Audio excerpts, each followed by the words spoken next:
The Lord सबको प्यार भरी जय मसीह की। मैं अपने यूट्यूब चैनल जीवन की रोटी यीशु मसीह में फिर से आप सब सुनने वालों का स्वागत करती हूँ। हालेलुया। मेरे प्रिय भाई बहनों, परमेश्वर ने वचन में लिखा है कि मैंने अपना वचन भेज के छुड़ाया है।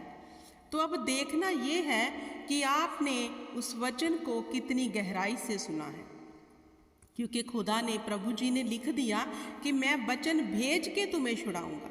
अब वचन भेजना कैसे है? खुदा ने अपने दास दासियों के जरिए से। हालेलुया। तो अब देखना है कि हम उस वचन को कितनी गहराई से अपने अंदर लेते हैं ताकि हम उन विपत्तियों से छूट जाएं। तो खुदा ने वचन के माध्यम से हमें छुड़ाना है, लेकिन गौर करना है क्या हम वचन सुनने वाले हैं उस पूर्ण हृदय से। हालेलुया। तो मेरे प्रिय भाई बहनों, आज का जो विषय है वो बहुत गंभीर है, महत्वपूर्ण कह सकते हैं हम कि हमारे जीवन में, क्योंकि जैसे खुदावंद ने कहा, बुलाए हुए तो बहुत हैं लेकिन चुने हुए कम।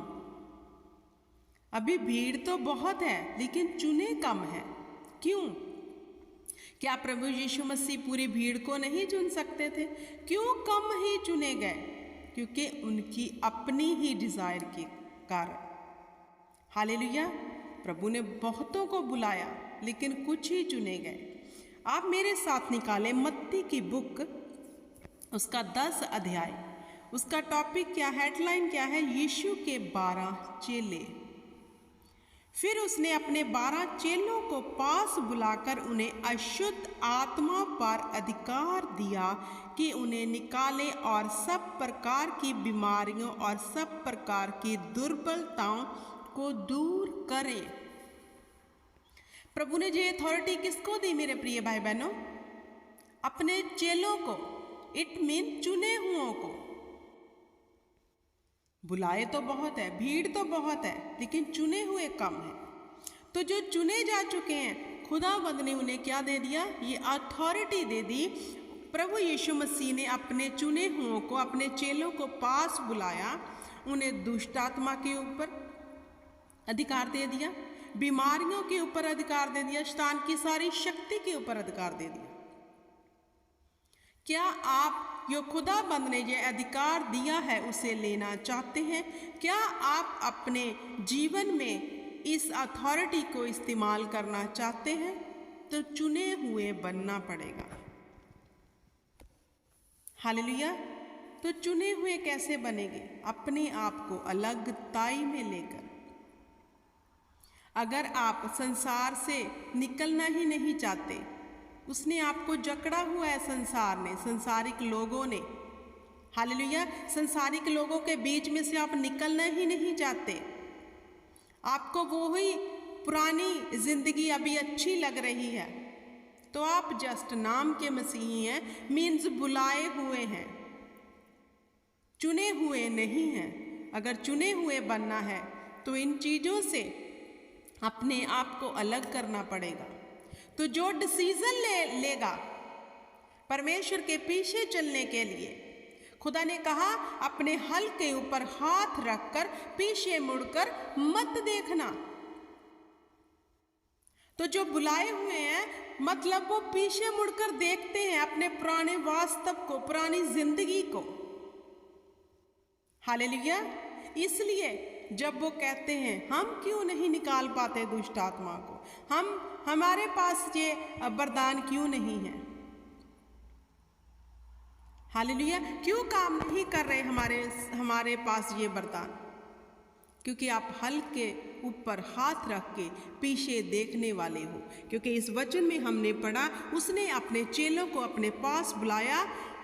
जब पास बुलाया तो परमेश्वर ने उसे अथॉरिटी दे दी उन्हें कि तुम अब दुष्ट आत्माओं को, बीमारों को, दुर्बलताई में पड़े लोगों को चंगा करोगे। मैं तुम्हें इनके ऊपर, इन सब बैरी की शक्तियों के ऊपर अधिकार देता हूं।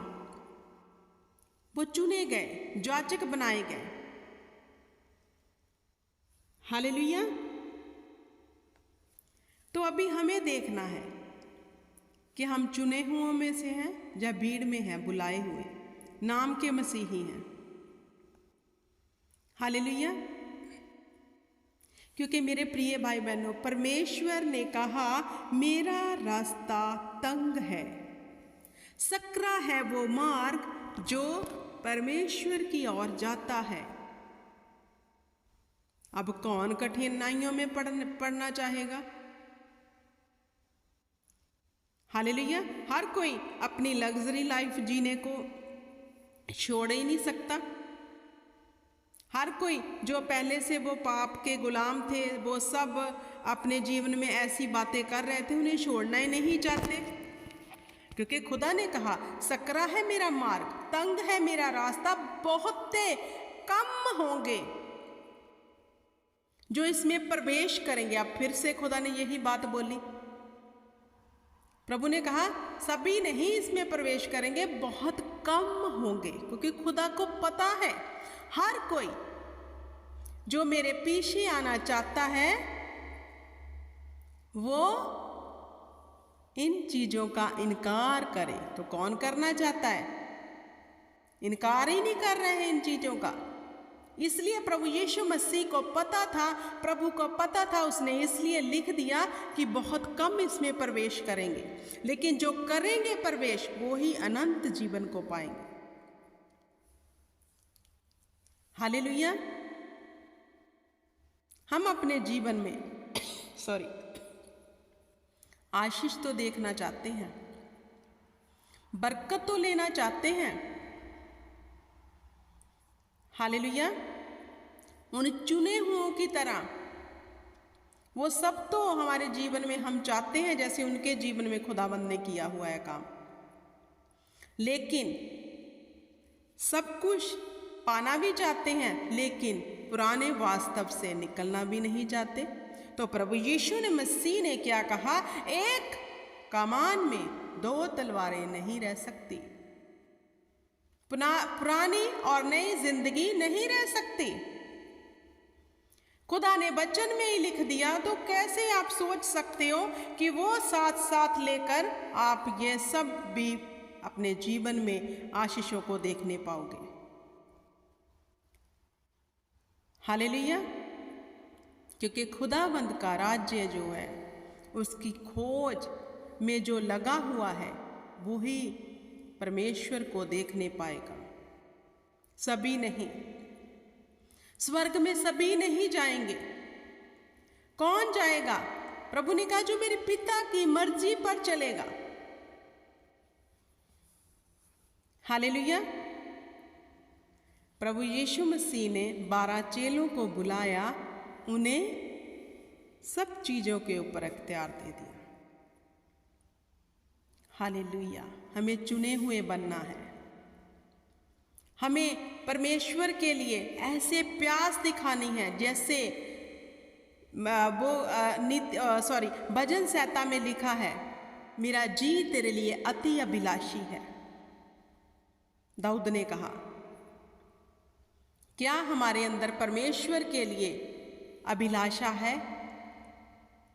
हालेलुया। क्या उसके लिए लव है कि खुदा जैसे हिरनी नदी के पानी के लिए प्यासी है, वैसे मेरा जी तेरे लिए प्यासा है। क्योंकि वो खुदावंद दिल और गुर्दों को जांचने वाला परमेश्वर है। वो दूर से ही हमारे विचारों को पढ़ने वाला परमेश्वर है। हम उसे मूर्ख नहीं बना सकते। तो सच्चाई की चाल चलना सीखो मेरे प्रिय भाई बहनों। परमेश्वर के वचन के अनुसार चलना सीखो। भीड़ में ही पड़े ना रहो, उसकी भेड़ें बन जाओ। क्योंकि प्रभु ने कहा मेरी भेड़ें मेरा शब्द सुनती हैं। हालेलुया। अगर आप चाहते हो परमेश्वर आपको इन चीज़ों के ऊपर अथॉरिटी दे और आप जब इसे इस्तेमाल करो वो लोगों की आशीष का कारण बन जाए, तो खुदा के बाड़े में रहना सीखना पड़ेगा और उसके चुने हुए बनना पड़ेगा। उसके लिए लव दिखाना पड़ेगा। अगर हमारा आज भी लव उन्हीं चीज़ों के लिए, हमें ये चाहिए, हमें वो चाहिए, ऐसा कर दो, वैसा कर दो, तो खुदा के लिए जगह तो है ही नहीं। वो ही चीज़ों के लिए हमने पूरी जगह बनाई हुई है। हम खुदा में इसलिए आए कि हमें आशीष चाहिए, चंगियाई चाहिए, लेकिन जो खुदा के लिए आया है, जो खुदा के राज्य की खोज के लिए आया है, जो परमेश्वर के राज्य को बढ़ाने के लिए आया है, वो चुना गया है। और यीशु मसीह ने कहा, अब मैं तुम्हें वैरी की सारी शक्ति के ऊपर इख्तियार देता हूं। वो अपने और अपने परिवार के उद्धार का कारण बन जाएंगे। हालेलुया। मेरे प्रिय भाई बहनों, हमारे बोलने से, हमारे चलने से, हमारे व्यवहार से खुदावंद झलकने चाहिए। अब हम में हम नहीं बल्कि यीशु दिखना चाहिए, तो ही हम मरे हुए होंगे अपने आप में और खुदावंद हम में जीवित होगा। अगर आज भी हम जीवित हैं शरीर में, तो खुदा कब काम करेगा आपके जीवन में? क्योंकि आप तो जीवित हैं। जब मनुष्य शरीर में मरेगा तभी आत्मा में जिएगा, मतलब जीसस उसमें जी उठेंगे। हालेलुया। मेरे प्रिय भाई बहनों, सकरा है ये मार्ग, तंग है, बहुत कुछ इसमें सहना पड़ेगा। हालेलुया। क्योंकि प्रभु को जो लोग प्रसन्न करने में लगे हुए हैं, वो ही इस मार्ग में प्रवेश कर रहे हैं और अनंत में जीवन में जो मुकुट है उनके सर पर रखा जाएगा। वो स्वर्ग के अधिकारी होंगे। धरती पर भी उन्हें किसी वस्तु की घटी ना होगी। हालेलुया। अगर आप चाहते हैं कि आपका वंश बचाया जाए, तो चुने हुओं की तरह अपने जीवन को व्यतीत करो कि खुदा तूने मुझे चुना है, उसको कर्म करके दिखाओ ऐसा। हालेलुया। जो कर्म करके दिखाएगा वो ही प्रैक्टिकल में आ सकता है, क्योंकि बिना कर्मों के विश्वास अधूरा है। हम विश्वास से अगर ये कहते हैं हम चुने हुए हैं, हम परमेश्वर को जानने लग गए, हम प्रार्थना कर रहे हैं, चर्च जा रहे हैं, लेकिन कर्म हमारा एक भी नहीं, तो कैसे जाहिर करेंगे हम कि हम परमेश्वर से लव करते हैं, उसके चुने हुए बन गए, उसके चेले बन गए हैं। जो प्रभु यीशु मसीह के चेला बनना चाहता है वो इनकार करे उन चीजों से जिन्हें वचन कहता है। हालेलुया। फिर देखो आपके जीवन में कैसे खुदावंद आपको हर चीज के ऊपर अथॉरिटी देता है। हालेलुया। कोई बरकत ऐसी ना होगी जो आपके घर में पड़ी ना होगी। हालेलुया। क्योंकि खुदावंद चाहते हैं कि तुम चेले बनो, चेले बनो, बकरियां नहीं, भेड़े बनो, चेले बनो और परमेश्वर के राज्य की खोज करो, तब तुम्हें धरती की हर वस्तु मिल जाएगी। हालेलुया। मेरे प्रिय भाई बहनों, परमेश्वर आपको इस वचन के बीच में से बरकत दे, जो बरकत आपके जीवन में ठहरी रहे और सदा ही आप परमेश्वर से लव करने वाले, उसके वचन के ऊपर चलने वाले बन जाओ, ताकि आप और आपका घराना उद्धार पा सको। यीशु नाम में हम मांगते हैं और पाते हैं। सब बोले आमीन, आमीन और आमीन।